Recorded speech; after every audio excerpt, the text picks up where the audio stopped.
வணக்கம் நண்பர்களே. சிறப்பு நேர்காணல் பகுதியில் சந்திப்பதில் மகிழ்ச்சி.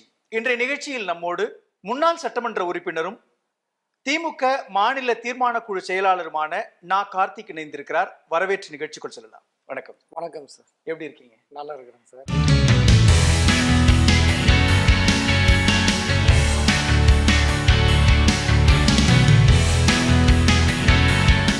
கோவை மாநகராட்சியினுடைய துணை மேயர், மாவட்ட செயலாளர், முன்னாள் சட்டமன்ற உறுப்பினர், அதிமுக செல்வாக்கு மிக்க பகுதியாக பார்க்கப்படுகிற கொங்கு மண்டலத்தினுடைய திமுகவினுடைய முக்கிய முகம். எங்கிருந்து இந்த பயணம் எல்லாம் தொடங்குச்சு? எப்படி பாக்குறீங்க இந்த பயணத்தை? திராவிட முன்னேற்ற கழகம் என்பது ஒரு வரலாற்று சிறப்பு மிக்க இயக்கம். அந்த இயக்கத்தில் சுமார் ஒரு 44 ஆண்டு காலமாக நான் பயணித்து கொண்டிருக்கின்றேன். அதாவது 8ஆம் வகுப்பு படிக்கிற காலத்திலேயே திராவிட முன்னேற்ற கழகத்தில் நான் என்னை இணைத்து கொண்டேன். என்னுடைய தந்தையார் நாராயணசாமி, அவர் பார்த்தீங்கன்னா திராவிட முன்னேற்ற கழகத்தினுடைய தீவிர தொண்டர். தலைவர் கலைஞர் அவர்களுடைய பொதுக்கூட்டம் எங்கே நடந்தாலும் சரி, திமுக பொதுக்கூட்டம் எங்கே நடந்தாலும் அந்த பொதுக்கூட்டத்திற்கு அவர் அந்த அன்று மாலை பார்த்தீங்கன்னா மிதிவண்டி எடுத்துகிட்டு, சைக்கிள் எடுத்துகிட்டு அந்த கூட்டத்துக்கு போவார். இன்றைக்கு பார்த்தீங்கன்னா பல இடங்களில் பொதுக்கூட்டங்கள், மாநாடு இதெல்லாம் நடத்துகிறப்ப பார்த்தீங்கன்னா வேன்களில், கார்களில் நம்ம எல்லோரும் போகிறத பார்த்துருக்குறோம். எல்லோரும் அழைச்சிட்டு போவாங்க, தானாக போவாங்க. ஆனால் ஒரு 44 ஆண்டுகளுக்கு முன்னாடி பார்த்தீங்கன்னா எங்கே பொதுக்கூட்டங்கள் நடந்தாலும் அந்தந்த ஊர்களிலிருந்து ஒரு ஊரில், இப்போ உதாரணத்துக்கு பார்த்தீங்கன்னா உடையாம்பாளையம், சௌரியபாளையம் அப்படின்னா அந்த ஊர்லேருந்து ஒரு 10 சைக்கிள், அந்த 10 சைக்கிளில் டபுள்ஸ் போவாங்க. ஒரு 20 பேர் அந்த கூட்டத்துக்கு போவாங்க. அந்த மாதிரி எங்கள் அப்பா கூட்டத்துக்கு போவார். அப்படி போகிறப்ப நான் படித்து கொண்டிருந்த காலத்திலேயே எங்கள் அப்பாவோட திராவிட முன்னேற்ற கழகத்தினுடைய கூட்டத்திற்கு சென்று கூட்டம் கேட்பதற்கு நான் தொடங்கினேன். இன்றைக்கு மாதிரி அன்றைக்கு கட்டுப்பாடுகள் கிடையாது. பொதுக்கூட்டம் நைட் 1 மணி வரைக்கும் வேணாலும் நடக்கும். அப்போ பள்ளியில் படிச்சுட்டு இருக்கிறப்ப அந்த கூட்டங்களுக்கு போய், அன்றைக்கு பார்த்தீங்கன்னா கூட்டங்களில் இருக்கைகளெல்லாம் போட மாட்டாங்க, தரையில் அமர்ந்து தான் கூட்டம் கேட்போம். அந்த மாதிரி 44 ஆண்டுகளுக்கு முன்பே திராவிட முன்னேற்ற கழகத்தில் பள்ளி பருவத்திலேயே என்னை நான் ஒரு ஆர்வம் மிகுதி. எங்கள் அப்பா தினமும் முரசொலி வாங்கிட்டு வருவார். அந்த முரசொலியே பார்த்தீங்கன்னா முரசொலி வாங்கிறதுக்காகவே உடையாம்பாளையத்திலிருந்து கிட்டத்தட்ட 10 கிலோமீட்டர் டவுன் ஹாலில் விக்டோரியா காலுக்கு பக்கத்தில் ஒரு பெட்டி கடையில் தான் முரசொலி விற்றுட்ருப்பாங்க. அங்கே போய் முரசொலி வாங்கிட்டு வருவார். முரசொலி வாங்கிட்டு அன்று மாலை நான் பள்ளிக்கு போயிட்டு வந்தோன்னே அன்று மாலையில் வீட்டில் சத்தம் போட்டு படித்து காமிப்பார். நான் எப்பொழுது முரசொலி படிக்க தொடங்கினேனோ தலைவர் கலைஞர் அவர்கள் உடன்பிறப்புக்கு எழுதக்கூடிய அந்த மடலை தவறாமல் நான் படிப்பேன். அது மட்டுமல்ல, தலைவர் கலைஞருடைய உரை, அவர் அன்றைய காலகட்டத்தில் எங்கே பொதுக்கூட்டங்களில் பேசினாலும் அந்த பொதுக்கூட்டங்களில் வரக்கூடிய அந்த உரையை நான் என்னுடைய அறையில் அமர்ந்து கொண்டு சத்தம் போட்டு படிப்பேன். சத்தம் போட்டு படித்து நானும் திமுகவில் செயல்படணும் அப்படிங்கிற மாதிரி எனக்கு ஒரு ஆர்வம் அப்பொழுதே ஏற்படும். முரசொலி வாங்குறதுக்கு சைக்கிளில் பயணப்பட்ட ஒரு சாதாரண மாணவர் அதே முரசொலியில் கொண்டாடப்படுகின்ற முதல் பக்கத்தினுடைய ஒரு புகைப்படத்தில் இடம் பிடிக்கிற அளவுக்கு வளர்ந்திருந்தார் இல்லையா? அந்த நிகழ்வு எப்படி நடந்துச்சு? அதாவது 1983, 84ஆம் ஆண்டுகளில் நான் திராவிட முன்னேற்ற கழகத்தில் நான் தீவிரமாக இறங்கி வேலை செய்யறதுக்கு ஆரம்பித்தேன். ஒரு சாதாரணமாக இளைஞராக, ஒரு மாணவராக இருந்த காலகட்டத்தில். அப்போ திமுகவினுடைய மேடைகளில் நான் பேசுவேன்.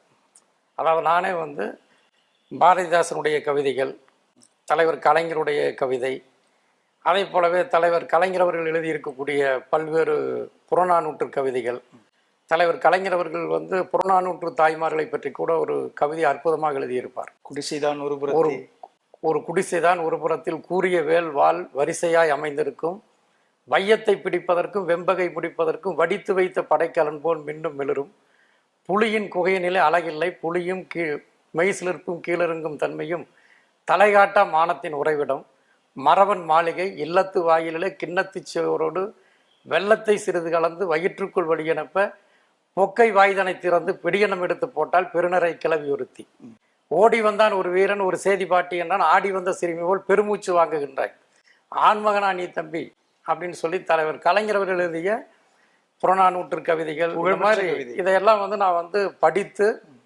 மேடையில் அதை பேசுறதுக்கு ரொம்ப ஆர்வமாக நான் அந்த மேடையில் பேச தொடங்கினேன். அன்றைய காலகட்டத்தில் பார்த்தீங்கன்னா ஈழத்தமிழர் பிரச்சனை கொழுந்து விட்டு எரிந்து கொண்டிருந்தது. அது மட்டுமல்ல, அன்றைக்கு இருந்த ஒன்றிய அரசு அன்றைக்கு இருந்த ஒன்றிய அரசு வந்து பார்த்தீங்கன்னா இந்தியை திணிப்பதற்காக மறைமுகமாக பல வழிகளில் அன்றைக்கு இந்தியை திணிப்பதற்குண்டான முயற்சி எடுத்தார்கள். திராவிட முன்னேற்ற கழகத்தினுடைய முக்கியமான முழக்கங்களில் பார்த்தீங்கன்னா 50 முழக்கங்களில் இந்தி திணிப்பை என்றும் எதிர்ப்போம் அப்படிங்கிறது மிக முக்கியமான ஒரு கொள்கை. திராவிட முன்னேற்ற கழகத்தினுடைய அடிப்படையே வந்து மொழியை காப்பது தான். தமிழ் மொழி, தமிழர்களின் கலை, கலாச்சாரம், நாகரிகம், இந்த பண்பாட்டை பாதுகாக்க வேண்டும் என்பது திராவிட முன்னேற்ற கழகத்தினுடைய தலையாய ஒரு கொள்கையாக இருந்து வருகிறது.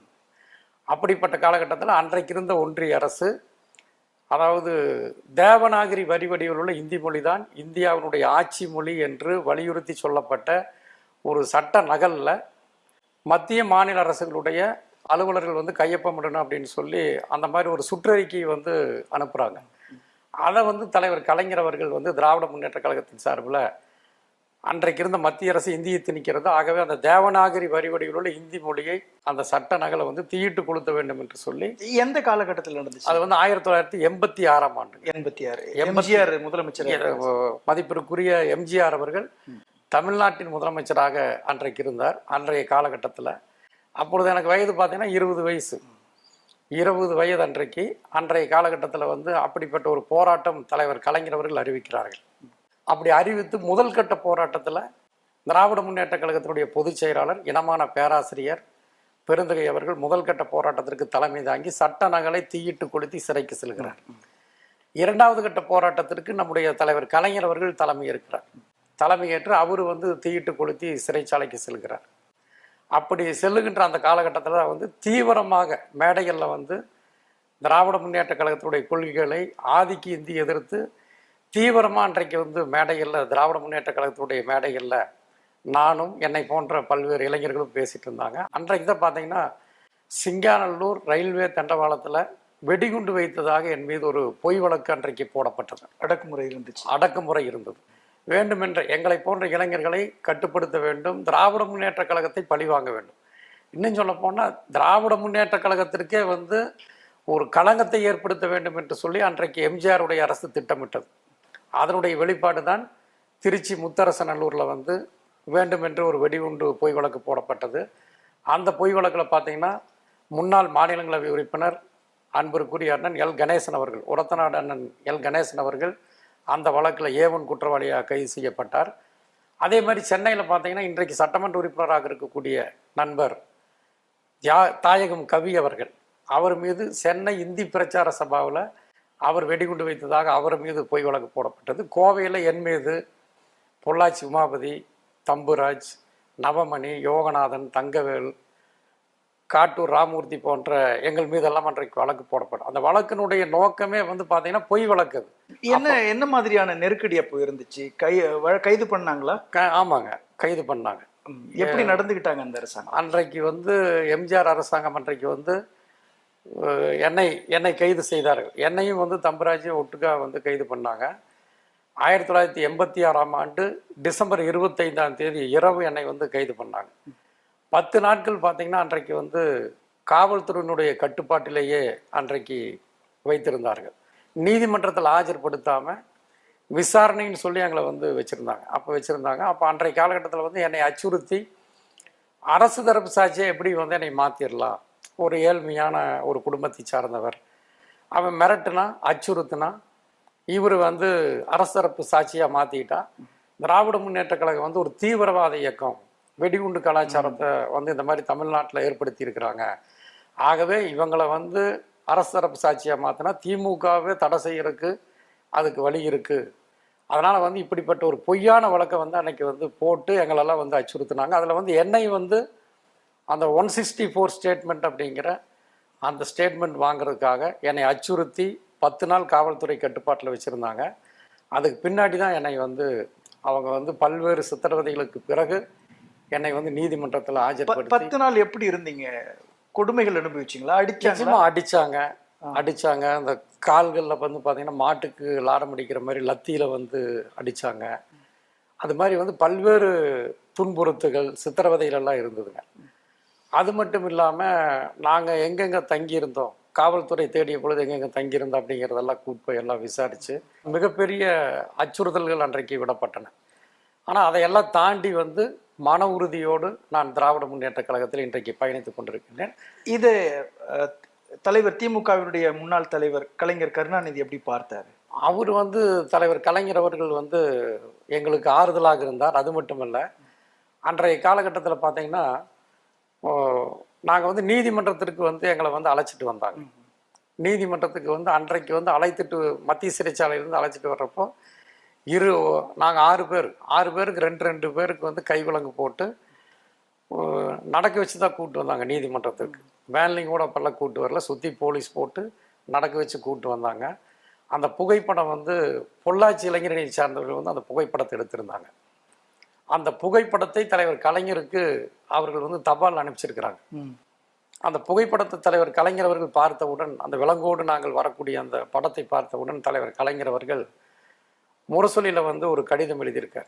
சிங்கள ஜெயவர்த்தனா சிரித்து மகிழ்வார் அப்படின்னு சொல்லி தலைப்பிட்டு உடன்பிறப்புக்கு கடிதம் எழுதியிருக்கார். அதில் ஈழத் திருநாட்டில் எந்தெந்த மாதிரியான அங்கே சித்திரவதைகளெல்லாம் நடந்துட்டு இருக்கு அப்படிங்கிறதெல்லாம் அவர் குறிப்பிட்டு எழுதிட்டு சமீபத்தில் பொள்ளாச்சி இளைஞரணியை சார்ந்த தம்பிமார்கள் ஒரு புகைப்படத்தை அனுப்பிச்சிருந்தாங்க. அந்த புகைப்படத்தை பார்த்தவுடன் எங்கே ஈழத் திருநாட்டில் யாழ்ப்பாணத்தில் குட்டிமணி, ஜெகன், தங்கத்துரை 3 பேரை வெளிக்கடை சிறைச்சாலையில் சித்திரவதை செய்து அழைத்து வரப்பட்ட காட்சி தான் என்னுடைய நினைவுக்கு வந்தது. ஆனால் பிறகுதான் தெரிந்தது அது கோவையை சேர்ந்த இளைஞரணி தம்பிமார்கள் என்று அப்படின்னு சொல்லி இளைஞரணியை சார்ந்த தம்பிமார்கள் உமாபதி, தம்புராஜ், நவமணி, கார்த்தி, தங்கவேல், யோகநாதன் வெற்றி சிரிப்பு காட்டி விண்ணுயர கரங்களை உயர்த்தி வருகின்ற அந்த தம்பிகளை வாழ்த்துகிறேன் அப்படின்னு சொல்லி தலைவர் எழுதியிருந்தாருங்க. இந்த கடிதத்தை பார்த்த உடனே உங்க மனநிலை எப்படி இருந்து? ஒரு 10 நாள் கடுமையான அடக்குமுறை, அரசு சாட்சியாக மாற்றக்கூடிய எல்லா வேலைகளையும் அரசு செஞ்சாங்க. இந்த காயங்கள் எல்லாம் அந்த கடிதத்தில் ஆறிடுச்சா உங்களுக்கு? நிச்சயமா. எப்படி இருந்துச்சு அந்த நிமிடம்? அதாவது ஒரு எல்லையில்லாத ஒரு மகிழ்ச்சிங்க. அதாவது அதிமுக ஆட்சியில் எம்ஜிஆர் அவருடைய ஆட்சி காலத்தில் இந்த மாதிரி ஒரு பொய் வழக்கு போட்டு வேணும்னே பல்வேறு சித்திரவதைகள், அதை வெளியிலேயே சொல்ல முடியாத அளவுக்கு அந்த அளவுக்கு வார்த்தைகள் இருக்கிறது. அந்த அளவுக்கு மிகப்பெரிய துன்பத்தில் இருந்த எங்களுக்கு தலைவர் கலைஞருடைய அந்த உடன்பிறப்பு மடலை பார்த்து எங்களுக்கு எல்லையற்ற மகிழ்ச்சியாக இருந்தது. ஒரு மிகப்பெரிய ஆறுதலாக இருந்தது. மீண்டும் இந்த இயக்கத்தில் இன்னும் உத்வேகமாக பணியாற்ற வேண்டும் என்ற ஒரு நம்பிக்கை எங்களுக்கு தெளிவாக அன்றைக்கு பிறந்தது. தமிழ் மொழிக்காக பல போராட்டங்களை முன்னெடுத்த இயக்கம் திமுக. செம்மொழி அந்தஸ்தை வாங்கி கொடுத்ததுல திமுக ஆட்சிக்கு முக்கிய பங்கு உண்டு. ஆனா செம்மொழி மாநாட்டை தமிழ்நாட்டினுடைய வேற எங்கும் நடத்தாம தஞ்சாவூர்ல நடத்திருக்கலாம், மதுரையில நடத்திருக்கலாம். ஆனால் கோவையை ஏன் தேர்ந்தெடுத்தார்? அதுல உங்களுடைய பங்களிப்பு ரொம்ப முக்கியமானதா இருக்கு, அந்த விழா வெற்றி பெறுவதற்கு. அதுல திமுகவினுடைய முன்னாள் தலைவர் கருணாநிதிக்கும் உங்களுக்குமான அந்த உறவு எப்படி இருந்துச்சு? இல்லை, அன்றைக்கு பார்த்தீங்கன்னா முத்தமிழறிஞர் தலைவர் கலைஞர் அவர்கள் கோவையை ஒரு மிகச்சிறந்த ஒரு மாவட்டமாக இந்த கோவையை மேம்படுத்த வேண்டும், வளர்ச்சி அடைய வைக்க வேண்டும் என்கின்ற அந்த நோக்கம் அன்றைக்கு தலைவர் கலைஞர் அவர்கள் உலகத்தமிழ் செம்மொழி மாநாடு இங்கே அறிவித்ததில் உண்மையிலேயே அந்த நோக்கம் எங்களுக்கு புரிந்தது. ஏற்கனவே தஞ்சையில் நடத்தியிருக்கிறாங்க, மதுரையில் நடத்தியிருக்கிறாங்க. கோவை இந்த மேற்கு மண்டலத்தில் கோவை என்பது ஒரு முக்கியமான ஒரு மாவட்டம், மிகச்சிறந்த ஒரு தொழில் நகரம், தென்னிந்தியாவினுடைய மான்செஸ்டர் என்று புகழப்படக்கூடிய ஒரு மாநகரம். அது இங்கே நடத்தினா சரியா இருக்குன்னு சொல்லி தலைவர் கலைஞர் அவர்கள் முடிவெடுத்து அதை இங்கே நடத்தினார். அன்றைய காலகட்டத்தில் பார்த்தீங்கன்னா நான் கோவை மாநகராட்சியினுடைய துணை மேயராக இருந்தேன். அப்படி துணை மேயராக இருந்த காலத்தில் மாநாட்டினுடைய அந்த மேம்பாட்டு பணிகள் நடத்துறதுக்குன்னு சொல்லி பல்வேறு குழுக்கள் அமைக்கப்பட்டன. அந்த குழுக்களில் கோவை அந்த உலகத்தமிழ் செம்மொழி மாநாட்டினுடைய மேம்பாட்டு குழுவினுடைய துணைத் தலைவராக அன்றைக்கு தலைவர் கலைஞர் அவர்கள் என்னை அறிவித்தார்கள். அன்றைக்கு துணை முதலமைச்சராக எங்களது அன்பு தலைவர் தளபதி அவர்கள் அன்றைக்கு துணை முதலமைச்சராக இருந்தார்கள். தலைவர் கலைஞர் அவர்கள் அவருடைய வழிகாட்டுதலில் தலைவர் தளபதி அவர்கள் பார்த்தீங்கன்னா வாரத்துக்கு ஒரு முறை கோவைக்கு வருவார். கோவைக்கு வருகை இங்கு நடைபெறக்கூடிய பல்வேறு மேம்பாட்டு பணிகளை சிறப்பாக அது நடைபெற வேண்டும் என்று சொல்லி அந்த மேம்பாட்டு பணிகளை முன்னின்று நடத்தினார். அதில் மாநகராட்சியினுடைய துணை மேயராக, மாநாட்டினுடைய மேம்பாட்டு குழுவினுடைய துணைத் தலைவராக இருந்து பணியாற்றக்கூடிய ஒரு அரிய வாய்ப்பு எனக்கு கிடைத்தது. அன்றைய காலகட்டத்தில் தான் இந்த மாநகரத்தை பல்வேறு சிறப்பான திட்டங்கள் செயல்படுத்தப்பட்டன. இந்த அவிநாசி சாலை 6 வழி பாதையாக மாற்றப்பட்டது, திருச்சி சாலை 4 வழி பாதையாக மாற்றப்பட்டது. அவினாசி சாலை, திருச்சி சாலை இணைக்கக்கூடிய காமராஜர் சாலை, இந்த 3 சாலைகள்லையும் பார்த்தீங்கன்னா முதல்ல வந்து மின்கம்பங்கள் இருக்கு. அந்த மின்கம்பங்கள் எல்லாம் வந்து புதைவட கேபிள் மூலமாக நிலத்தடியில் வந்து பதிக்கப்பட்டு ஒரு உலகத்தரம் மிக்க ஒரு சாலைகளாக இந்த சாலைகள் மாற்றப்பட்டன. அதே போலவே பேருந்து நிழல் குடைகள் அமைக்கப்பட்டன. அதே மாதிரி நிறைய திட்ட சாலைகள், 100க்கும் மேற்பட்ட திட்ட சாலைகள் வந்து புதுப்பிக்கப்பட்டன.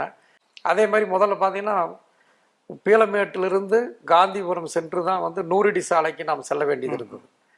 ஆனால் உலகத்தமிழ் செம்மொழி மாநாடு நடந்தப்போ தான் வந்து நவந்தியாவுக்கு அருகிலேயே வந்து எஸ்என்ஆர் கல்லூரிக்கு சொந்தமான இடத்தை அன்றைக்கு தலைவர் கலைஞர் அவர்கள், நம்முடைய துணை முதலமைச்சர் அவர்களுடைய அன்பு தலைவர் தளபதியினுடைய வழிகாட்டுதலில் அன்றைக்கு இருந்த மாநகராட்சியினுடைய மேயர், அதே போலவே மாவட்டத்தினுடைய அமைச்சராக இருந்த அண்ணன் பொங்கலூரார் அவர்கள், நாங்கள்லாம் சென்று சந்தித்து அந்த எஸ்என்ஆர் கல்லூரிக்கு சொந்தமான இடத்தை தானமாக வாங்கணும். அதனால் அமைக்கப்பட்டது அந்த எஸ்என்ஆர் கல்லூரி வழியாக 100 அடி சாலை இணைக்கக்கூடிய அந்த சாலை அமைக்கப்பட்டன. அதே மாதிரி விமான நிலையம் மேம்படுத்தப்பட்டன. அதே மாதிரி வந்து ரயில்வே நிலையம் மேம்படுத்தப்பட்டன. 100க்கும் மேற்பட்ட செம்மொழி பூங்காக்கள் அன்றைக்கு உருவாக்கப்பட்டன. அந்த மாதிரி வந்து கோவை மாநகரத்தில் மட்டும் பார்த்தீங்கன்னா 2000 கோடி ரூபாய்க்கு மேலே பல்வேறு மேம்பாட்டு பணிகள் இந்த கோவை மாநகராட்சி பகுதியில் நடந்தது. அதில் வந்து முன்னின்று பணியாற்றியதில் நான் பெருமகிழ்ச்சி அடைந்தேன்.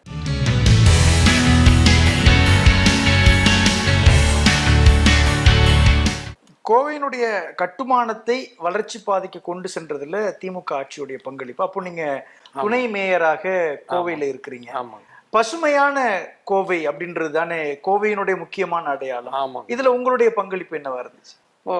அன்றைக்கு பார்த்தீங்கன்னா நான் வந்து மாநகராட்சிக்குடைய துணை மேயராக இருந்த காலத்திலிருந்து இன்றைக்கு வரைக்கும் பார்த்தீங்கன்னா சாலைகளில் வந்து இருபுறங்களையும் வந்து மரங்கள் நட்டு வளர்க்க வேண்டும் என்பது அன்றைய காலகட்டத்திலிருந்து எனக்கு வந்து ஒரு தனியாத ஆர்வம். அந்த ஆர்வத்திற்கு வந்து தலைவர் கலைஞருடைய பிறந்தநாள் விழா, எங்களது தலைவர் தளபதி அவருடைய பிறந்தநாள் விழாக்களை தேர்ந்தெடுத்து அந்த பிறந்தநாள் விழாவை முன்னிட்டு அந்த மாதம் முழுக்க சாலை ஓரங்களில் மரக்கன்றுகள் நடுவோம். அந்த மாதிரி வந்து பார்த்திங்கன்னா இந்த மாநகராட்சி பகுதியில் பல்வேறு இடங்களில், குறிப்பாக வந்து பீளமேடு, சிங்காநல்லூர், நவிந்தியா, பன்மால் சாலை உள்ளிட்ட இந்த பகுதிகளெல்லாம் பார்த்திங்கன்னா 10,000க்கும் மேற்பட்ட மரக்கன்றுகளை நட்டு வளர்த்துருக்கின்றேன். உதாரணத்துக்கு பார்த்தீங்கன்னா இந்த பன்மால் ரோடு இருக்குது, அண்ணா நகர் வழியாக செல்லக்கூடிய பன்மால் சாலை. அந்த பன்மால் சாலையில் ஒரு 3 ஆண்டுகள் நானே வந்து மரக்கன்றுகளை நட்டு மரக்கன்றுகளை வைத்து அந்த மரக்கன்றுகள் வந்து ஓரளவுக்கு வந்து ஆள் உயர வளர்கிற வரைக்கும் வந்து நானே ஒரு 3 ஆண்டுகள் அந்த தெருலையும் அந்த சாலையிலையும் நின்று திராவிட முன்னேற்ற கழகத்தினுடைய மற்ற தோழர்களையும் அழைத்து கொண்டு பக்கெட்டில் தண்ணி பிடிச்சி ஊற்றி அந்த மரத்தை வந்து வளர்த்தணும். இந்த பன்மால் ரோட்டில் போய் நின்று யாரை கேட்டாலும் சொல்லுவாங்க, இது வந்து யார் வைத்த மரம் அப்படின்னு சொல்லுவாங்க. திராவிட முன்னேற்ற கழகத்தை சேர்ந்த கார்த்திக் தான் நட்டு வளர்த்தாருன்னு சொல்லி. இன்றைக்கு அந்த மரங்களுடைய அந்த மரங்கள் வந்து இன்றைக்கு வந்து மிகப்பெரிய அளவில் பிரம்மாண்டமாக வளர்ந்துருக்கிறது. ஆனால் ஒவ்வொரு மரத்துக்கு கீழேயும் ஒரு சாதாரணமான மக்கள் இன்றைக்கி வந்து பல்வேறு சின்ன சின்ன கடைகளை வைத்து அங்கே வந்து அவங்க வந்து அவர்களுடைய வாழ்க்கையை நடத்தி கொண்டு இருக்கின்றார்கள்.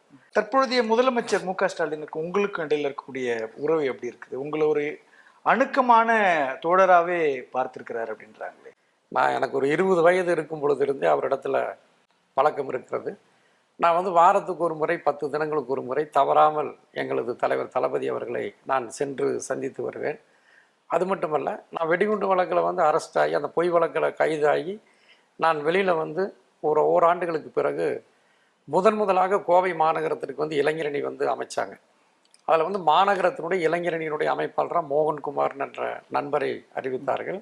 சக்திவேல்னு ஒரு துணை அமைப்பாளர், நான் ஒரு துணை அமைப்பாளர். அந்த துணை அமைப்பாளர் வந்து அந்த பொறுப்பு வந்து தலைவர் தளபதி அவர்கள் தான் எனக்கு வந்து தலைவரிடத்தில் சொல்லி தலைவர் கலைஞரிடத்தில் சொல்லி பெற்றுக் கொடுத்தார். அப்படி இளைஞரணியில் வந்து நான் சிறப்பாக வந்து துணை அமைப்பாளராக இருந்து பணியாற்றினேன் மாநகரத்தில்.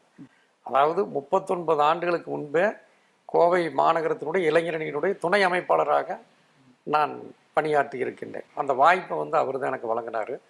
அதற்கு பிறகு மாநகர இளைஞரணி அமைப்பாளராக எனக்கு வந்து அந்த பொறுப்பினை பெற்றுக் கொடுத்தார். அன்றைய காலகட்டத்திலையும் வந்து நான் வந்து மிகச்சிறப்பான முறையில் நான் வந்து அந்த பணிகளை எல்லாம் நான் மேற்கொண்டேன். அன்றைய காலகட்டத்திலிருந்து தலைவர் கலைஞர் அவர்களும் திராவிட முன்னேற்ற கழகமும் தலைவர் தளபதி அவர்களும் என்ன பணிகளை சொல்கிறார்களோ அந்த பணியை வந்து 100% அந்த பணிகளை செய்து முடிக்க வேண்டும் என்கின்ற எண்ணம் உள்ள திராவிட முன்னேற்ற கழகத்தினுடைய ஒரு வெறி பிடித்த தொண்டன் நான். தலைவர் கலைஞர் அவர்களையும் திராவிட முன்னேற்ற கழகத்தையும் தலைவர் தளபதி அவர்களையும் உயிராக நேசிக்கக்கூடிய ஒரு தொண்டன் என்ற அடிப்படையில் அவர் என்றைக்குமே என் மீது தீராத அன்பு கொண்டவர். கோவை மாநகராட்சி, கோவையை சுற்றி இருக்கக்கூடிய பகுதியில் வாழக்கூடிய ஏழை எளிய மக்களுக்கு ரத்தம் கிடைக்கிறதுல முக்கியமான ஒரு சேவையை நீங்க தொடங்கியிருக்கீங்கன்னு நான் இங்க வந்தோடனே கேள்விப்பட்டேன். தனியார் மருத்துவமனை ஆகட்டும் அல்லது அரசு மருத்துவமனையில ரத்தம் தேவைப்படுபவர்களுக்கான ஒரு திட்டத்தை நீங்க தொடங்கி, அது என்ன திட்டம், அது எப்படி முதலமைச்சர் ஸ்டாலினால் பார்க்கப்படுகிறது? அது தளபதி ரத்த தான இயக்கம் என்று 2007ஆம் ஆண்டு 2007ஆம் ஆண்டு அந்த தளபதி ரத்த தான இயக்கம் என்ற ஒரு அமைப்பை நான் ஏற்படுத்தினேன். அன்றைக்கு பார்த்தீங்கன்னா திராவிட முன்னேற்ற கழகத்தினுடைய பீளமேடு பகுதி கழகத்தினுடைய செயலாளராக நான் பணியாற்றி கொண்டிருந்தேன். மாண்புமிகு நம்முடைய தமிழ்நாட்டினுடைய முதலமைச்சர் நல்லாட்சி நாயகன் தலைவர் தளபதி அவர்கள் எப்பொழுதுமே ஒவ்வொரு பிறந்த நாளுக்கு அவர் வேண்டுகோளாக எடுத்து வைப்பது இரத்த தானம் செய்யுங்கள், என்னுடைய பிறந்த நாளை மக்களுக்கு உபயோகமான ஒரு விழாவாக கொண்டாட வேண்டும் என்பது எங்களது தலைவர் தளபதியினுடைய வேண்டுகோள். அதை ஒவ்வொரு முறையும் அவருடைய பிறந்த நாளுக்கு அவர் சொல்லுவார். அது மட்டுமல்ல, என்ன உதவியாக இருந்தாலும் அது மக்களுக்கு பயனடையக்கூடிய உதவியாக இருக்குன்னு அந்த வெற்று விளம்பரங்கள், கட் அவுட்ரு இதெல்லாம் வேண்டாம், போஸ்டெல்லாம் வேண்டாம், அந்த மாதிரி மக்களுக்கு உபயோகமாக எதாவது பண்ணுங்க, குறிப்பாக ரத்த தானம் செய்யுங்கன்னு சொல்லுவார். ஆகவே தலைவர் சொன்ன அந்த வேண்டுகோளை அதை அப்படியே ஏற்று தளபதி ரத்த தான இயக்கம் என்ற ஒரு அமைப்பை ஏற்படுத்தினோம். அது முழுக்க ரத்த தானம் செய்வதற்காக மட்டுமே அந்த அமைப்பை நான் பயன்படுத்திட்டு இருக்கிறேன். வேற எந்த இதற்கும் அந்த அமைப்பு பயன்படுத்துறது கிடையாது. அப்போ பார்த்தீங்கன்னா தலைவர் கலைஞருடைய பிறந்தநாள் விழா, தலைவர் தளபதியினுடைய பிறந்தநாள் விழா, அதே மாதிரி இன்றைக்கு எங்களது மாண்பு தமிழ்நாட்டினுடைய துணை முதலமைச்சர், திராவிட இயக்கத்தினுடைய இளைய தலைவர், எங்களது அன்பு உதயநிதி ஸ்டாலின் அவருடைய பிறந்தநாள் விழா, இந்த விழாக்களுக்கெல்லாம் நாங்கள் தளபதி ரத்த தான இயக்கத்தின் சார்பில் நாங்கள் முகாம்கள் நடத்துவோம்.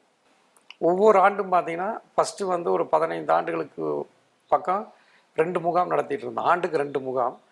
அது அந்த நடத்துகிற முகாம்களில் ஆயிரக்கணக்கான இளைஞர்கள், மாணவர்கள் பங்கேற்பாங்க. அதில் எடுக்கக்கூடிய ரத்தத்தை கோவை அரசு மருத்துவமனையிலிருந்து தான் மருத்துவர்கள் குழு அதை பெற்றுக்கொள்வார்கள். அவங்களே அந்த பணிகளை மேற்கொண்டு அந்த பெற்றுட்டு போவாங்க. அதுபோக இப்போ 3 முகாம்கள் நடத்தி கொண்டிருக்கின்றோம். அதே நேரத்தில் இந்த முகாம்கள் நடத்துவது மட்டுமல்ல, அன்றாட வாழ்க்கையில் அவசர சிகிச்சைக்காக யார் ரத்தம் கேட்டாலும் தளபதி ரத்த தான இயக்கத்தின் சார்பில் நாங்கள் தொடர்ந்து ரத்தங்களை தானமாக வழங்கி வருகின்றோம். எங்களுடைய அமைப்பினுடைய செல் எண்கள் என்னுடைய நம்பர் இருக்குது. அதே மாதிரி இதையெல்லாம் ஒருங்கிணைக்கிறதுக்காக திமுகனுடைய தலைமை செயற்குழு உறுப்பினர் வே பாலசுப்ரமணியம் அவர் 17 ஆண்டு காலமாக என்னோடு பயணித்து கொண்டிருக்கிறார், கழகத்தில் பயணித்து கொண்டிருக்கிறார். அவர் பகுதி செயலாளராக இருந்திருக்காரு, இப்போ தலைமை செயற்குழு உறுப்பினராக இருக்கார். அவர் அந்த பணிகளை மேற்கொள்கிறார் என்னோடு இணைந்து. அவருடைய எண்ணம் இருக்குது, என்னுடைய எண்ணம் இருக்குது. எந்த கோவையை சுற்றி இருக்கக்கூடிய எந்த மருத்துவமனையாக இருந்தாலும், அதாவது கோவை மாவட்டத்தை சார்ந்தவர்கள், பிற மாவட்டத்தை சார்ந்தவர்கள், பிற மாநிலத்தை சார்ந்தவர்கள், யார் எந்த மருத்துவம், அது அரசு மருத்துவமனை, தனியார் மருத்துவம் எங்கேயா இருந்தாலும் சிகிச்சை பெற வந்தாங்கன்னா அங்கே இருக்கக்கூடிய மருத்துவர்கள், டாக்டருக்கு பிளட்டு வேணா இவங்களை கேளுங்கன்னு சொல்லுவாங்க. அப்போ உடனே எங்களுக்கு தொலைபேசியில் தொடர்பு கொண்டால் எங்களை தொடர்பு கொண்ட அரை மணி நேரத்தில் நாங்கள் ரத்தங்களை தானமாக செய்வதற்கு அந்த இளைஞர்களை நாங்கள் அனுப்பி வைப்போம். 5000த்திற்கும் மேற்பட்ட பல்வேறு இரத்த வகைகளை சார்ந்த அந்த இளைஞர்கள் எங்கள் உறுப்பினர்களாக இருக்கிறாங்க. திருமதி மதிப்பிற்குரிய அர்ச்சனா பட்நாயக் அவர்கள், இதற்கு முன்பு இருந்த ஆட்சித்தலைவர்கள், இந்த மாதிரி பலரும் இதை பாராட்டி விருதுகளும் பாராட்டு சான்று அதிமுக ஆட்சி காலத்தில் 3 முறை வாங்கியிருக்கிறாங்க. ஆமாம், 3 முறை வாங்கியிருக்கிறோம். அப்போ கூட ஒரு சர்ச்சை, அதை எப்படி திமுக இருக்கிற இவருக்கு கொடுக்கலான்னு சொல்லி கூட அவங்க மருத்துவமனையிலலாம் போய் ஆய்வு பண்ணாங்க. ஆய்வு பண்ணினதில் இல்லை, இவங்க சரியாக பண்ணிகிட்டு இருக்கிறாங்க அப்படிங்கிறனால அந்த பிரச்சனை அப்படியே அமர்ந்துருச்சுங்க. ஸ்டாலின் இஸ் மோர் டேஞ்சரஸ் தென் கருணாநிதி அப்படின்னு பாஜகவினுடைய மூத்த தலைவர் ஹெச் ராஜா சொல்றாரு. 4.5 ஆண்டுகள் திமுக ஆட்சி நிறைவு செய்திருக்குது, ஒரு வலுவான கூட்டணி பலம் இருக்குது, வலுவான ஆட்சி கட்டமைப்பு நடந்திருக்குது. முதல் முறையாக முதலமைச்சராக ஸ்டாலின் பொறுப்பேற்றிருக்கிறார், 5 ஆண்டு நிறைவு செய்ய போகிறார். எப்படி பாக்குறீங்க இந்த ஆட்சியை பத்தி? முதலமைச்சர் ஸ்டாலினுடைய அரசியல் பங்களிப்பு இந்த 4.5 வருடத்துல எப்படி நடக்குதுன்னு நினைக்கிறீங்க? இந்த 4.5 ஆண்டு காலத்தில் பார்த்தீங்கன்னா மாண்பு தமிழ்நாட்டினுடைய முதலமைச்சர் தலைவர் தளபதியினுடைய ஆட்சி என்பது ஒரு பொற்கால ஆட்சி என்றே சொல்ல வேண்டும். அவர் தேர்தல் நேரத்தில் வந்து என்னென்ன வாக்குறுதிகளை தலைவர் தளபதி அவர்கள் வந்து மக்கள் மன்றத்தில் என்னென்ன வாக்குறுதிகளை திராவிட முன்னேற்ற கழகம் ஆட்சிக்கு வந்தால் என்னென்ன செய்வோம் என்று சொன்னாரோ அந்த வாக்குறுதிகளை எல்லாம் நிறைவேற்றி தந்து விட்டார். அதையும் நிறைவேற்றி விட்டு சொல்லாத வாக்குறுதிகளையும் இன்றைக்கு வந்து அவர் நிறைவேற்றி கொண்டிருக்கிறார். தலைவர் தளபதி அவர்களை பொறுத்த மட்டில் அவர் வந்து பிறந்ததே வந்து ஒரு மகத்தான ஒரு மாபெரும் தலைவருடைய இல்லத்தில் தான் பிறந்தார். அப்படி பிறந்திருந்தாலும் கூட அவர் தலைவருடைய மகன் என்ற அந்த எண்ணம் அவருக்கு என்றைக்கும் இருந்ததில்லை. திராவிட முன்னேற்ற கழகத்தினுடைய தொண்டனாகத்தான் அவர் செயல்பட்டு இருக்கிறார். அப்படி செயல்பட்ட காரணத்தினாலே தான் அவர் வந்து நெருக்கடி நிலையில வந்து ஓராண்டு காலம் வந்து சிறைச்சாலையில் இருந்தார். தலைவர் தளபதி அவர்கள் சாதாரணமாக இந்த பதவிக்கு வந்து விடவில்லை. பல்வேறு இன்னல்களை தாண்டி அவர் கள போராளியாக இருந்து தலைவர் கலைஞர் அவர்களாலேயே வந்து உழைப்பு உழைப்பு உழைப்பு என்று பாராட்டப்பட்ட தலைவர் கலைஞர் அவர்கள் சாதாரணமாக யாரையும் பாராட்டி விட மாட்டார். ஆனால் தலைவர் கலைஞர் அவர்களால் பாராட்டப்பட்டவர் நம்முடைய அன்பு தலைவர் தளபதி அவர்கள். அது மட்டுமல்ல, இனமான பேராசிரியர் பொதுச் செயலாளர் பேராசிரியர் அவர்களே வந்து அடுத்த தலைவராக இவர்தான் வர வேண்டும் என்று பாராட்டு பெற்றவர். அந்த மாதிரி வந்து தலைவர் தளபதி அவர்களை பொறுத்த மட்டும் திராவிட முன்னேற்ற கழகத்தினுடைய பேரணிகளாக இருந்தாலும் சரி, ஆர்ப்பாட்டமாக இருந்தாலும் சரி, பொதுக்கூட்டமாக இருந்தாலும் சரி, எதுவாக இருந்தாலும் களத்தில் நின்று முதல் ஆளாக நின்று அந்த பணிகளை செய்யக்கூடிய ஒரு மகத்தான தலைவர். அதை போலவே தந்தை பெரியார், பேரறிஞர் அண்ணா, தலைவர் கலைஞர் இவர்களுடைய வழியில் மிகச்சிறந்த ஒரு பயிற்சியை பெற்ற ஒரு மிகச்சிறந்த ஒரு தலைவர். ஒட்டுமொத்தமாக பார்த்தீங்கன்னா தலைவர் தளபதி இன்றைக்கு நாம் பார்க்கிறோம் என்று சொன்னால் தந்தை பெரியாராக நான் பார்க்கிறேன், பேரறிஞர் பிறந்தகை அண்ணாவாக நான் பார்க்கிறேன், தலைவர் கலைஞராக பார்க்கிறேன். இப்படிப்பட்ட மகத்தான ஆளுமைகளின் வழியிலே வந்த ஒரு மகத்தான தலைவர். அதனால தான் வந்து இன்றைக்கு பாஜக போன்ற பாசிச சக்திகள் தலைவர் தளபதி அவர்களை பார்த்து அஞ்சுகிறார்கள். மேற்கு தமிழ்நாடு அப்படின்னாலே அதிமுகவுடைய கோட்டைன்னு சொல்றாங்க. ஆனால் முன்னாள் உள்ளாட்சித்துறை அமைச்சர் SP வேலுமணிக்கு எதிரான கடுமையான விமர்சனத்தை கோவையினுடைய மேற்கு மண்டலத்தினுடைய அரசியல் களத்திலையும் மக்கள் மன்றத்திலும் அதே மாதிரி சட்டமன்றத்திலும் வலுவாக ஒலிச்ச குரல் உங்களோடதான் இருக்குது. எப்படி இந்த அடக்குமுறையை நீங்க கையாண்டீங்க? திமுகவை மேற்கு தமிழ்நாட்டினுடைய முகமாக மாற்றுறதுல உங்களுடைய பங்களிப்பு எப்படி இருக்கப்போ?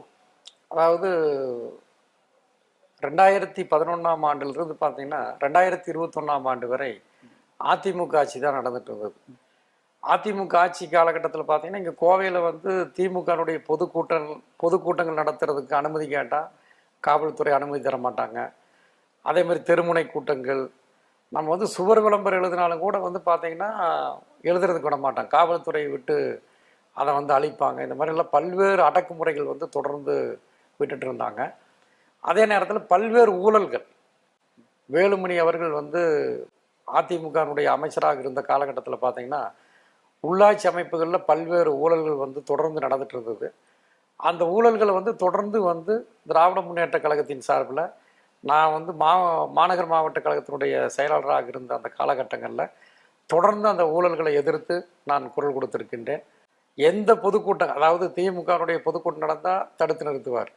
அதே மாதிரி சமீபத்தில் 2020ஆம் ஆண்டு கூட வந்து பார்த்தீங்கன்னா வார்டு மக்கள் சபை கூட்டங்களை திராவிட முன்னேற்ற கழகத்தின் சார்பில் வந்து எங்கள் தலைவர் வந்து நடத்த சொல்லியிருந்தார். அது நடத்துறதுக்கும் வந்து அன்றைய காலகட்டத்தில் வந்து விடலை. எங்காவது வந்து கூட்டங்கள் போட்டால் அதை வந்து உடனே போலீஸ் வந்து அந்த பேனரை பறிமுதல் பண்ணுறது, இந்த மாதிரியெல்லாம் வந்து கொடி கட்டக்கூடாது, பேனர் வைக்கக்கூடாது, அனுமதி இல்லை அப்படிங்கிற மாதிரிலாம் பல்வேறு பிரச்சனைகள். அதனால் நான் வந்து ஒரு காலகட்டத்தில் பார்த்தீங்கன்னா நானே வந்து நேரடியாக வந்து காவல்துறை வந்து தொடர்ந்து SP வேலுமணிகளுடைய ஏவல்துறையாக செயல்பட்டு கொண்டிருக்கிறது. ஆகவே கோவை மாநகர காவல் ஆணையருடைய அலுவலகத்தையே நான் முற்றுகை செய்ய போகிறேன் என்று சொல்லி உச்சகட்டமாக அந்த போராட்டத்தையும் நான் வந்து அறிவித்தேன். அப்படி அறிவிக்கிறப்ப பார்த்தீங்கன்னா காவல்துறை வந்து பல்வேறு கட்டுப்பாடுகளை விதித்து அந்த ஆர்ப்பாட்டத்துக்கு வரக்கூடிய அந்த தொண்டர்களை எல்லாம் வந்து தடுத்து நிறுத்துகின்ற வகையில் பல்வேறு இடங்களில் வந்து இந்த சாலைகளெல்லாம் வந்து அடைச்சாங்க.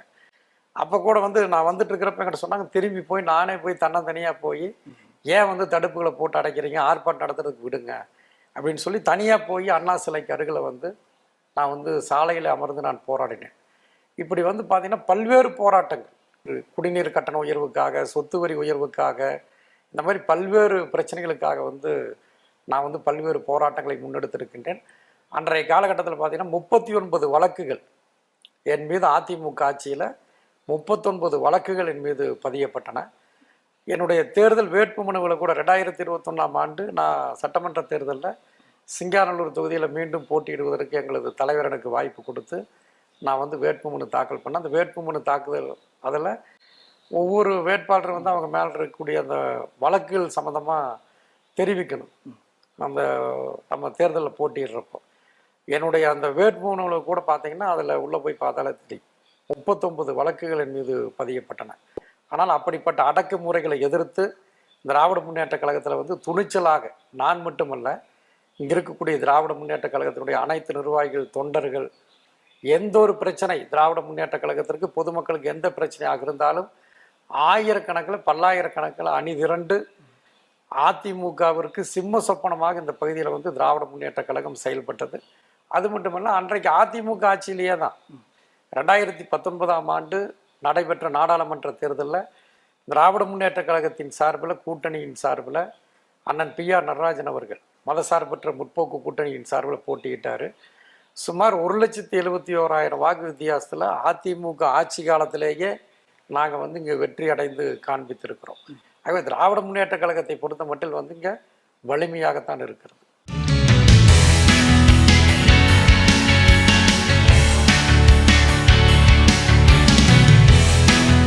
மேற்கு தமிழ்நாட்டை வளர்ச்சியில கொண்டுட்டு வரதுல அதிமுக தான் நிறைய செஞ்சிருக்குது அப்படின்ற ஒரு கிளைமை முன்னாள் அமைச்சர் SP வேலுமணி உள்ளிட்டவங்க வைக்கிறாங்க. பாஜகவும் அதே இடத்துல சொல்றாங்க. திமுக மேற்கு தமிழ்நாட்டுக்கு, குறிப்பா கோவைக்கு என்னென்னலாம் செஞ்சிருக்கிறீங்க? கோவையில் வந்து திராவிட முன்னேற்ற கழகத்தின் சார்பில் தான் வந்துங்க மிக சிறப்பான திட்டங்கள், பல்வேறு வளர்ச்சி பணிகள் கோவையில் வந்து செஞ்சுருக்கிறோம். அதாவது மாண்பு தமிழ்நாட்டினுடைய முதலமைச்சராக இருந்த முத்தமிழறிஞர் தலைவர் கலைஞருடைய ஆட்சி காலத்திலும், இன்றைக்கு திராவிட நாயகன், நல்லாட்சி நாயகன், அன்பு தலைவர் தளபதியினுடைய ஆட்சியிலும் பல்வேறு சிறப்பான அரிய திட்டங்கள் கோவையிலே செயல்படுத்தப்பட்டிருக்கின்றன. குறிப்பாக பார்த்தீங்கன்னா, தலைவர் கலைஞருடைய ஆட்சி காலத்தில் என்னென்ன திட்டங்கள் செயல்படுத்தப்பட்டது என்று சொன்னால், தலைவர் கலைஞர் அவர்கள் ஆட்சி பொறுப்பில் இருந்த நேரத்தில் தான் உலகத்தமிழ் செம்மொழி மாநாடு நடைபெற்றது. அப்போ அந்த உலகத்தமிழ் செம்மொழி மாநாட்டில் 2000 கோடிக்கு மேலே நிதி ஒதுக்கி பல்வேறு வளர்ச்சி பணிகள் செய்யப்பட்டன. அன்றைய காலகட்டத்தில் பார்த்தீங்கன்னா, கோவையில் வந்து 2010ஆம் ஆண்டு சுமார் 19 லட்சம் சதுரடியில் மென்பொருள் பூங்கா, டைட்டல் பார்க், பீளமேடு ஓப் காலேஜுக்கு பக்கத்தில் திராவிட முன்னேற்ற கழகத்தினுடைய ஆட்சி காலத்தில் கட்டப்பட்டு தலைவர் கலைஞர் அவர்கள் அதை திறந்து வைத்தார்கள். அன்றைக்கு துணை முதலமைச்சராக தலைவர் தளபதி இருந்தார். கோவையில் முதல் IT பார்க்குன்னு வந்ததே திராவிட முன்னேற்ற கழகத்தினுடைய ஆட்சி காலத்தில் தான்.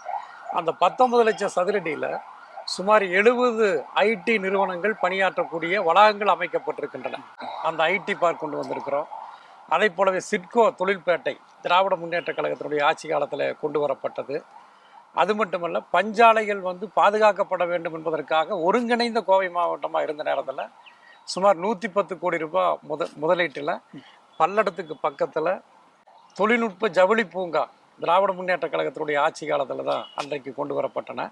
அதை போலவே ஒன்றிய அரசினுடைய நிதி உதவியோடு மாநில அரசும் சேர்ந்து ESI மருத்துவமனை சுமார் 600 கோடி ரூபாய் மதிப்பீட்டில் அந்த ESI மருத்துவமனை மேம்படுத்தப்பட்டன. சிறுவாணி கூட்டு குடிநீர் திட்டம் தலைவர் கலைஞர் அவர்கள் முதலமைச்சராக இருந்த நேரத்தில் தான் 1972ஆம் ஆண்டு கேரள அரசோடு புதுப்பித்து இன்றைக்கு வந்து சுமார் 100 MLT குடிநீர் வந்துட்டு இருக்கு. அதற்கு வித்திட்டவர் தலைவர் கலைஞர் அவர்கள். அதை போலவே பில்லூர் முதல் குடிநீர் திட்டம், பில்லூர் 2ஆம் குடிநீர் திட்டம். இன்றைக்கு வந்து கோவை மாநகராட்சி பகுதி எடுத்துட்டிங்கன்னா 100 வட்டங்கள் இருக்கின்றன. இந்த 100 வட்டங்களில் பில்லூர் குடிநீர் திட்டம், சிறுவாணி கூட்டு குடிநீர் திட்டம், வடவள்ளி கவுண்டமலை கூட்டு குடிநீர் திட்டம், ஆழியாறு குறிச்சி கூட்டு குடிநீர் திட்டம், இந்த திட்டங்கள் எல்லாம் இருக்கிறது. இந்த திட்டங்கள் அனைத்துமே திராவிட முன்னேற்ற கழகத்தினுடைய ஆட்சி காலத்தில் கொண்டு வரப்பட்ட குடிநீர் திட்டங்கள். இப்போ தலைவர் தளபதி அவர்கள் முதலமைச்சராக பொறுப்பினை ஏற்றுக்கொண்டதற்கு பிறகு பார்த்தீங்கன்னா சுமார் 800 கோடி ரூபாய் மதிப்பீட்டில் பில்லூர் 3ஆம் குடிநீர் திட்ட அந்த பணிகளை எல்லாம் செய்து முடித்து, இந்த 4.5 ஆண்டு காலத்தில் செய்து முடித்து ஒரு ஆண்டுக்கு முன்னாடியே மாண்பு தமிழ்நாட்டினுடைய துணை முதலமைச்சர் அவர்கள் கோவைக்கு வருகை தந்து அந்த 3ஆம் பில்லூர் குடிநீர் திட்டத்தை தொடங்கி வைத்திருக்கின்றார்கள். இப்படி தலைவர் கலைஞருடைய ஆட்சி காலத்திலும் தலைவர் தளபதியினுடைய ஆட்சி காலத்திலும் பல்வேறு சிறப்பான திட்டங்கள் கொண்டு வரப்பட்டிருக்கின்றன. உதாரணத்துக்கு பார்த்தீங்கன்னா தண்டுமாரியம்மன் கோவில் அருகில் இருக்கக்கூடிய ரயில்வே உயர்மட்ட மேம்பாலம் இந்தியாவினுடைய விடுதலைக்கு பிறகு முதல் கட்டப்பட்ட மேம்பாலம் அந்த மேம்பாலம் தான். அந்த மேம்பால தலைவர் கலைஞர் தான் முதல் கோவையில் இந்த நம்ம ஜனநாயகத்தின் தேர்தல் வந்ததுக்கு பின்னாடி கட்டப்பட்ட அந்த மேம்பாலம். அந்த மேம்பாலம் மட்டுமல்ல, ரஞ்சண்டாபுரம் ரயில்வே உயர்மட்ட மேம்பாலம், ஒண்டிப்புதூர் ரயில்வே உயர்மட்ட மேம்பாலம், இருவூர் ரயில்வே உயர்மட்ட மேம்பாலம், திருச்சி சாலையில் இருக்கக்கூடிய ஓப் காலேஜ் ரயில்வே உயர்மட்ட மேம்பாலம், பீலமேடு ரயில்வே உயர்மட்ட மேம்பாலம், ஆவரமலை ரயில்வே உயர்மட்ட மேம்பாலம், இப்படி ஏராளமான மேம்பாலங்கள் கிட்டத்தட்ட ஜிடி நாயுடு மேம்பாலம் கூட ஆமாங்க. இப்போ வந்து தலைவர் தளபதியினுடைய ஆட்சி காலத்தில் பார்த்தீங்கன்னா அதிமுக ஆட்சி காலத்தில் பார்த்தீங்கன்னா நாங்கள் தான் கட்டினேன்னு சொல்லி அதிமுகவில் சொல்லிக்கிறாங்க. ஆனால் அது உண்மை அல்ல. 100% நிதியில் அவங்க ஆட்சிக்கு வந்தப்போ வெறும் 80 கோடி ரூபா மட்டுமே செலவழிச்சிட்டு போயிட்டாங்க. ஆனால் 1900 கோடி ரூபா சுமார் வந்து செலவாகிருக்குது. அதில் வெறும் 80 கோடி தான் அதிமுக ஆட்சியில் வந்து நிதி ஒதுக்கி இருக்கிறாங்க. ஆனால் மீதி சுமார் 1800 கோடி ரூபாய் நிதி ஒதுக்கி அந்த ஜிடி நாயுடு மேம்பாலத்தை கட்டி முடித்து ஜிடி நாயுடு என்ற ஒரு கோவையினுடைய உலகமே போற்றுகின்ற ஒரு மிகச்சிறந்த விஞ்ஞானியினுடைய பெயரை வைத்து இன்றைக்கு அனைத்து தரப்பு மக்களும் இன்றைக்கு போற்றி புகழ்ந்து கொண்டிருக்கின்றார்கள் மாண்புமிகு தமிழ்நாட்டினுடைய முதலமைச்சர் அன்பு தலைவர் தளபதி அவர்களை. இப்படி ஏராளமான திட்டங்கள். அதே மாதிரி பார்த்தீங்கன்னா 2010ஆம் ஆண்டு உலகத்தமிழ் செம்மொழி மாநாடு நடந்தது. மாநாட்டினுடைய நிறைவு நாளில் தலைவர் கலைஞர் அவர்கள் கோவை மத்திய சிறைச்சாலையினுடைய வளாகம், சுமார் 200 ஏக்கர் அந்த பரப்பளவு இருக்குது மத்திய சிறைச்சாலையினுடைய வளாகம். அதில் வந்து படிப்படியாக வந்து செம்மொழி பூங்கா கட்டுவோம். முதல் கட்டமாக செம்மொழி பூங்காவுக்கு உண்டான அடிக்கல் வந்து தலைவர் கலைஞர் அவர்கள் அன்றைக்கு நாட்டி அந்த அறிவிப்பை வெளியிட்டார்கள்.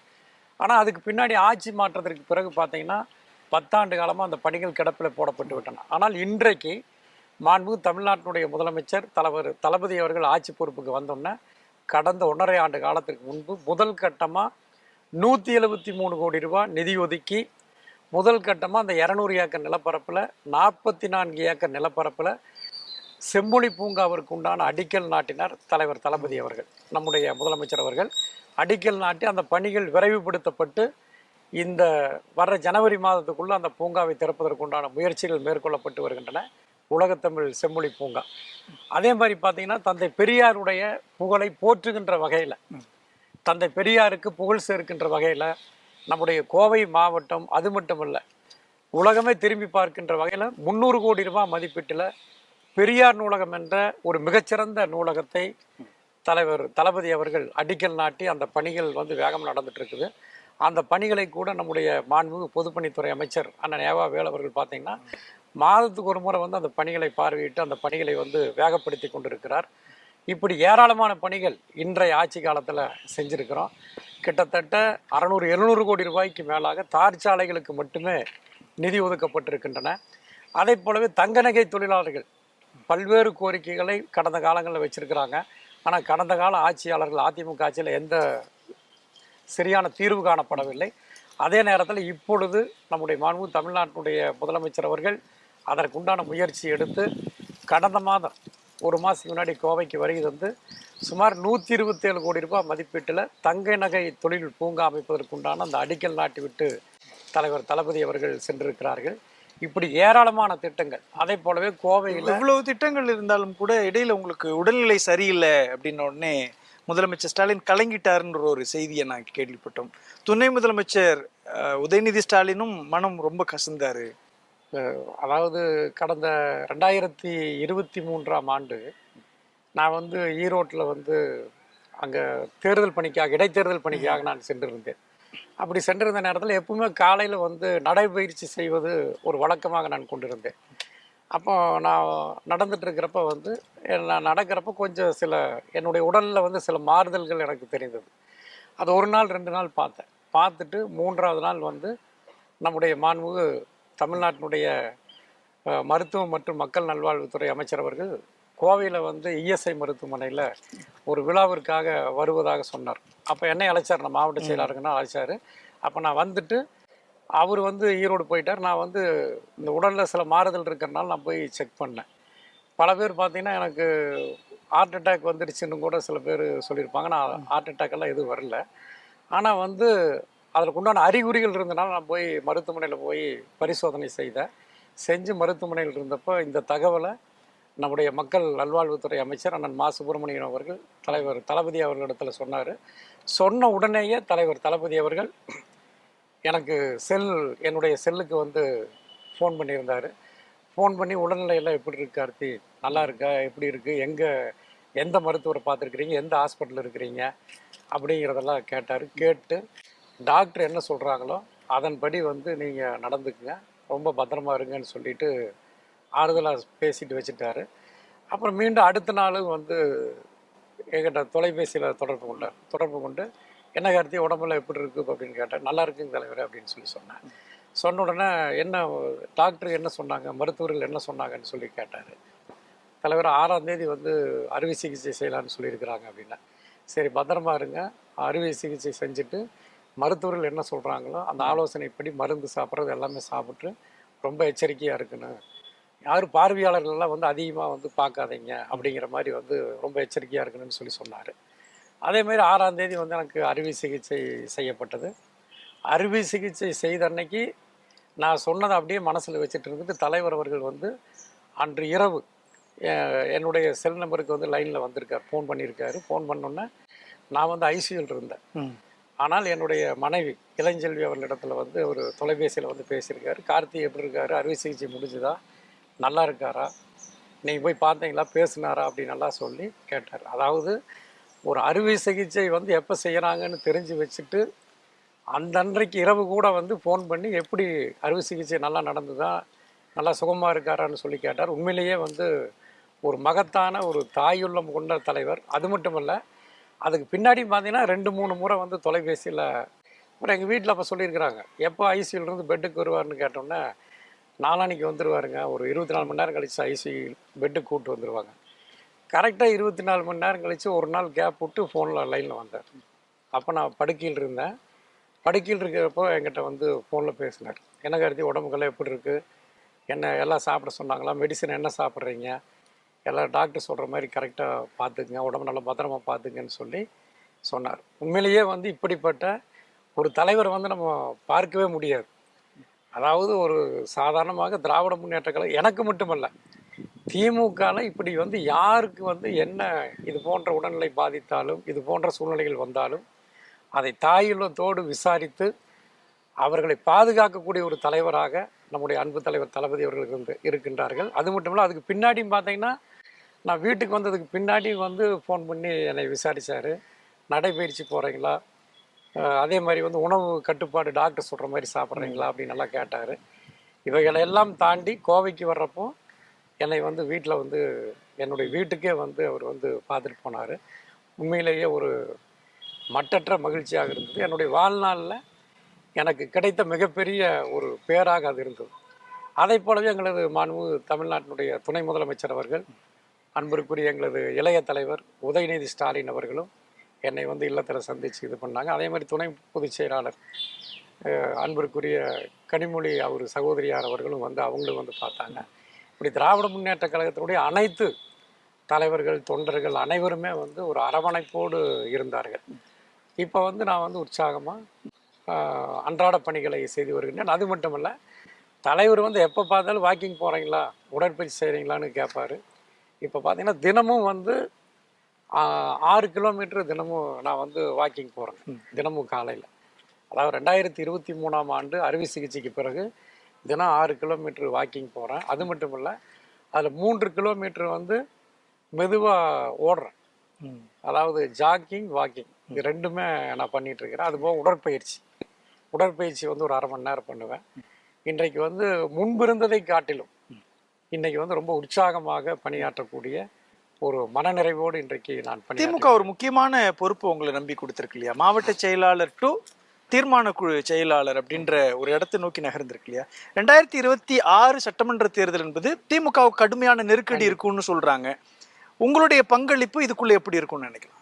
இல்லை, திராவிட முன்னேற்ற கழகத்தில் வந்து இன்றைக்கு வந்து நான் வந்து ஏற்கனவே பகுதி கழக அதாவது மாநகர இளைஞரணி துணை அமைப்பாளராக பணியாற்றி இருக்கிறேன், மாநகர அமைப்பாளராக பணியாற்றி இருக்கிறேன். அதே போலவே பகுதி கழகத்தினுடைய செயலாளராக சுமார் 15 ஆண்டு காலம் நான் பணியாற்றி இருக்கிறேன். அதே மாதிரி மாவட்ட கழகத்தினுடைய செயலாளராக சுமார் 9 ஆண்டு காலம் நான் பணியாற்றி இருக்கிறேன். இப்பொழுது மிக முக்கியமான பதவியாக தீர்மான குழு செயலாளராக தலைவர் தளபதி அவர்கள் அந்த வாய்ப்பினை எனக்கு வழங்கியிருக்கிறார்கள். திராவிட முன்னேற்ற கழகத்தினுடைய வெற்றிக்கு 24 மணி நேரம், அதாவது என்னுடைய அனைத்து சிந்தனைகளுமே, என்னுடைய பணிகள் என்று எடுத்துக்கொண்டாலே கட்சி பணி தான். வேறு எந்த பணியுமே நான் பார்ப்பது கிடையாது. முழு நேரமாக கட்சி பணியைத்தான் பார்க்கிறேன். வருகின்ற 2026ஆம் ஆண்டு திராவிட முன்னேற்ற கழகம் மாபெரும் வெற்றி, மகத்தான வெற்றியினை கோவையில் பெறுவதற்கு தலைவர் தளபதி அவர்கள் என்னென்ன வழிகாட்டுதல்களை தலைவர் தளபதி அவர்கள் சொல்லுகிறாரோ, எங்களது மாண்பு தமிழ்நாட்டினுடைய துணை முதலமைச்சர் அன்பிற்குரிய உதயநிதி ஸ்டாலின் அவர்கள் எது போன்ற உத்தரவுகளை எங்களுக்கு வழங்குகிறாரோ அந்த உத்தரவுகளை எல்லாம் செயல்படுத்தி நம்முடைய கோவை மாவட்டத்தில் திராவிட முன்னேற்ற கழகம் மகத்தான வெற்றி, மாபெரும் வெற்றி, சரித்திரம் படைக்கின்ற ஒரு வெற்றியை பெறுவதற்கு நான் உறுதுணையாக இருந்து நான் களப்பணியாற்றுவேன். ஆனால் கோவை ரொம்ப டஃபஸ்ட் ஃபைட்டாக இருக்குமா? 2011 இன்னைக்கு 2021 சட்டமன்ற தேர்தல் வரை திமுகவுடைய செல்வாக்கை விட அதிமுகவுடைய செல்வாக்கு அதிகமாக இருக்கு இல்லையா? களம் மாறுவதற்கான சூழலை திமுக எந்த புள்ளியில கட்டமைக்க போறீங்க? இல்லை, அப்படி சொல்ல முடியாது. அதிமுக வலிமையாக இருக்குங்கிற கூற்று தவறான கூற்று. ஏற்கனவே நான் 2019ஆம் ஆண்டு பார்த்தீங்கன்னா அதிமுக தான் ஆட்சியில் இருந்தாங்க. அன்றைய காலகட்டத்தில் நடந்த நாடாளுமன்ற தேர்தலில் திராவிட முன்னேற்ற கழகத்தின் கூட்டணி வேட்பாளராக போட்டியிட்டு அண்ணன் PR நடராஜன் அவர்கள் சுமார் 1,71,000 வாக்கு வித்தியாசத்தில் அதிமுகவினுடைய கூட்டணி வேட்பாளராக போட்டியிட்ட பாஜக வேட்பாளரை தோற்கடித்திருக்கிறார். அதற்கு பிறகு நடந்த இப்போ கோவை நாடாளுமன்ற தேர்தல் 2024ஆம் ஆண்டு நடைபெற்றது. பாஜகனுடைய தலைவராக இருந்தவரை இங்கே போட்டியிட்டார். என்னென்ன பேசப்பட்டது என்றெல்லாம் உங்களுக்கு தெரியும். ஆனால் அன்றைய நிலையில் திராவிட முன்னேற்ற கழகத்தினுடைய வரலாற்று சிறப்புமிக்க சாதனைகள், எங்கள் தலைவர் தளபதி அவர்கள் செய்திருக்கக்கூடிய கலைஞர் மகளிர் உரிமை தொகை, அதை போலவே புதுமை பெண் திட்டம், கட்டணமில்லா பேருந்து பயண திட்டம், இது போன்ற பல்வேறு திராவிட முன்னேற்ற கழகத்தினுடைய சாதனைகளை மக்கள் மன்றத்தில் எடுத்து வைத்து அன்றைக்கு தேர்தல் களத்தில் நாங்கள் சந்தித்தோம். திராவிட முன்னேற்ற கழகத்தினுடைய வேட்பாளராக போட்டியிட்ட கணபதி ராஜ்குமார் அவர்கள் மாபெரும் 1,00,000க்கும் மேற்பட்ட வாக்குகளை பெற்று மாபெரும் வெற்றி பெற்றிருக்கிறார். ஆகவே திராவிட முன்னேற்ற கழகத்தை பொறுத்த மட்டில் இங்கு ஒரு வலிமையான இயக்கமாக, ஒரு மாபெரும் இயக்கமாக இருக்கிறது. வருகின்ற 2026ஆம் ஆண்டு என்பது திராவிட முன்னேற்ற கழகத்தினுடைய ஆட்சி ஏற்படுகின்ற, ஒரு வெற்றி பெறுகின்ற ஒரு மாவட்டமாக இந்த கோவை மாவட்டம் நிச்சயமாக திகழும். மறைந்த முதலமைச்சர் கருணாநிதி அவருடைய தலைமையில தான் உங்களுடைய திருமணத்தை நடத்தி வச்சாருன்றீங்க. அந்த தருணம் எப்படி இருந்தது உங்களுக்கு? அது உண்மையிலேயே ரொம்ப மகிழ்ச்சியாக இருந்ததுங்க. 1994ஆம் ஆண்டு பிப்ரவரி 25ஆம் தேதி அன்று எனக்கும் அதை போலவே லட்சுமி இளஞ்செல்வி என்னுடைய துணைவியாருக்கும் திருமணம் நடைபெற்றது. அந்த திருமணத்துக்கு தலைவர் கலைஞரிடத்தில் தேதி வாங்க சொல்லி அன்றைக்கு நான் மாநகர இளைஞரணியினுடைய அமைப்பாளராக நான் பணியாற்றி கொண்டிருந்தேன். இன்றைக்கு இருக்கக்கூடிய மாண்புமிகு தமிழ்நாட்டினுடைய முதலமைச்சர்கிட்ட அன்றைக்கு தலைவர்கிட்ட தேதி வாங்கி கொடுங்கன்னு சொல்லி நான் கேட்டேன். அப்போது தலைவர்கிட்ட அவர் தான், நம்முடைய அன்பு தலைவர் தளபதி அவர்கள் தான் எனக்கு தேதி வாங்கி கொடுத்தாரு. தலைவர் கலைஞர் அவர்கள் என்னுடைய திருமணத்திற்கு கோவைக்கு வருகை சௌரிபாளையத்தில் ஆரோக்கியசாமி ஜூப்ளி என்ற திருமண மண்டபத்தில் அந்த திருமணம் நடைபெற்றது.